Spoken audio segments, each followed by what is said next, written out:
Okay, so this is my spoiler-free review of Catch-22, the new miniseries on Hulu. It is produced by George Clooney. He directs the fourth episode and the final episode, and that's kind of out of fashion. Usually the big director is the first two episodes of a series, so it's kind of nice to see a change of pace here. I had no expectations for this show. I had never read the book. I hear it's a classic, though. And let me tell you, this was a big surprise for me how good this was. This is how you do a mini series. It's not too long. It's exactly 6 episodes, and every scene here has either a really good humorous side to it, because it is a very dark satire, but it also has not just the humorous dark side of it, but also just dark. And it gets heavy, it's emotional. I'm not the biggest fan of satire as a whole, but this won me over, and people were worried about that.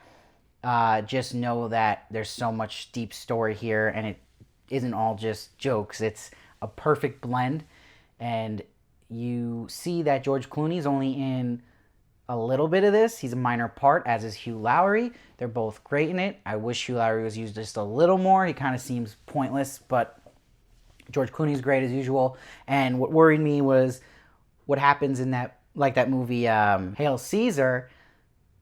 That is running off of the basis of that humor I hate, which is like, oh, it's funny because it's George Clooney doing this. And he kind of does that a little bit with goofy dances and stuff. But if you get past that, he's still great in it. It's not all about that. And the lead in it is actually the boyfriend from the show The Sinner, the actor of Christopher Abbott, who is Kit Harington's long-lost brother, and he is incredible. And his acting's worth alone this watch, and this is a big talent now that is just on the scene. He is on the map. This is one hell of a performance. This show, I think, will win awards. I think his performance will win something. And it's one of those shows that you can binge right away. I will say, however, that it kind of felt like one of those shows where episode 1's great, then episode 2's then episode 3's great, episode 4's It's like the odd number episodes are way better than the even numbers, so you do feel it gets a little slow at parts, but it all has payoff. Again, it's based off a very popular novel, and the way it talks about war and opens your mind to a lot of that is crazy. There's so much deception of war in movies and TV, and this felt just like something still I haven't seen before, and you learn so much from it. And they really just do a hell of a job. It looks really good, and the directing is top-notch by Clooney and by the other director who does a couple of the episodes, so it's definitely worth a watch. Put it on your list.